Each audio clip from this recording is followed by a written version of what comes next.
নাও পড়ো এটা। তুই যদি আমার বউকে না ছাড়স তাইলে তোরে আর বাঁচতে দেব না। এবার বলো কি বুঝলা? কেউ কাউকে ধুমকি দিচ্ছে। কেউ কাউকে না, তোমাকে ধুমকি দিচ্ছে।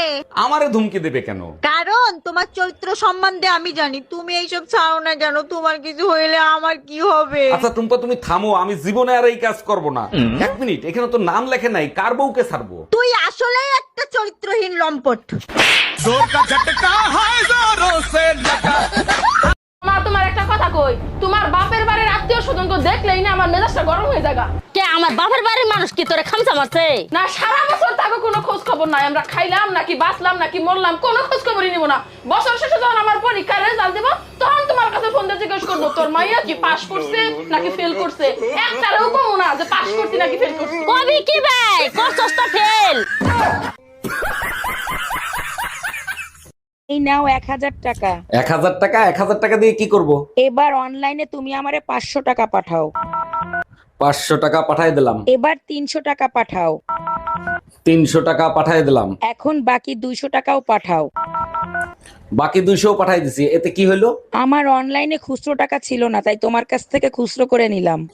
हम इसका पति है, हमको सिर्फ फांसी का सजा चाहिए। আচ্ছা মা কও তো এই পৃথিবীতে সবচেয়ে ভালো পুরুষ মানুষ কে? কেডা আবার? আমার বাপ। আমার বাপ, আমার বাপের মতো ভালো পুরুষ মানুষ এই পৃথিবীতে আর একটাও নাই। আর সবচেয়ে খারাপ পুরুষ কেডা আবার? তোর বাপ, তোর বাপ। তোমার বউ থাকতে তুমি কার সাথে কথা বলো রাতে? তোমার তো হাজবেন্ড আছে, আর যে বেচারি হাজবেন্ড নাই সে বেচারি কার সাথে কথা বলবে?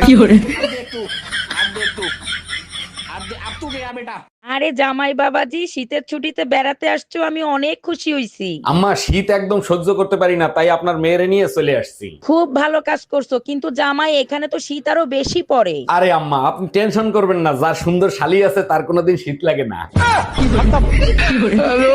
জানো পাশের বাড়ির ভাবি না প্রেগনেন্ট। বলো কি, এ তো খুব খুশির খবর। ভাই 2 বছর ধরে বিদেশ আর ভাবি প্রেগনেন্ট, এটা কোনো খুশির খবর হইলো? আমার উপর চিল্লাচ্ছ কেন? আমি কিন্তু ভাবির বাড়ির আশেপাশেও যাই নাই। ঠাকুর ঘরে কে রে? আমি কলা খাই না। এই তোমার ছেলের স্কুল থেকে ম্যাডাম ফোন দিছে, নাও কথা বলো। হ্যালো, দেখেন আপনার ছেলে স্কুলে এসে সবার সাথে অশান্তি করে, জরুরি আপনি দেখা করেন। আমি কেন দেখা করব? 10 বছর ধরে বউ অশান্তি করতেছে, আমি কি কখনো শ্বশুরে ডাকছি? আম্মা আমি আর আপনার মেয়ের সাথে সংসার করব না, আপনার মেয়ে এসে নিয়ে যান। আরে জামাই এত রাগ হচ্ছ কেন? কি হইছে আমাকে খুলে বলো। ইয়ার কি করে আমার ঠান্ডা হাত দুইটা আপনার মেয়ের গালে দিছি, সে এক বালতি ঠান্ডা পানি এনে আমার মাথায় ঢেলে দিছে। আরে জামাই তোমার তো কপাল ভালো, শুধু পানি ঢালছে। তোমার শ্বশুরে তো পানি ঢাইলে তারপরে ফ্যান সাইডে দিছিলাম। আচ্ছা আমি কি মোটা? না বেশি না তো। বেশি না মানে আমি মোটা? না মোটা না, তুমি একদমই মোটা না। তার মানে আমি চিকন? না তুমি চিকনও না। তার মানে আমি মোটা? না তুমি মোটাও না চিকনও না, তুমি মানে মাঝখান বরাবর। কি বলো এটারে? কঙ্কাল?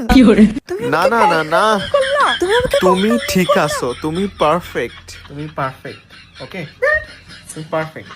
তোমারে বিয়ে করে কি অন্যায় করছি আমি? কেন এত অশান্তি করো? এখন কান্দো কেন? আমার বাপ মারে কান্দানোর সময় মনে ছিল না তোমার? এইগুলো কি বলো তুমি? আমি আবার তোমার বাবা মারে কবে কান্দাইলাম? যখন বিয়ে করে নিয়ে আসছিল তখন আমার বাবা মা কাঁদছিল, মনে নাই?